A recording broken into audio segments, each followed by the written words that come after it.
Hola, soy Ana, tengo 48 años y soy la candidata municipal por Esquerra Anitza Sestao, Izquierda Unida. Desde nuestro grupo queremos conseguir en Sestao un pueblo seguro, accesible, habitable y con un índice de paro mínimo.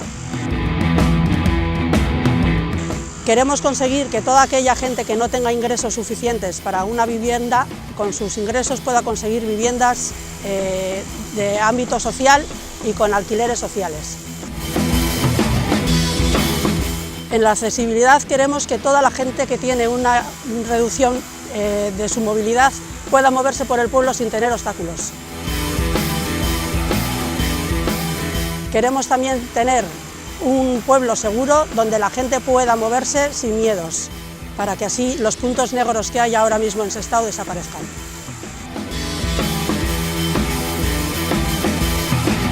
Como vemos, que se creen puestos de trabajo, aunque sea con brigadas municipales, para que todos aquellos que tengan pequeños ingresos o estén en el paro consigan tener un puesto de trabajo. Aparte de eso, quien no pueda conseguir un puesto de trabajo, que tenga una renta mínima o alguna ayuda social.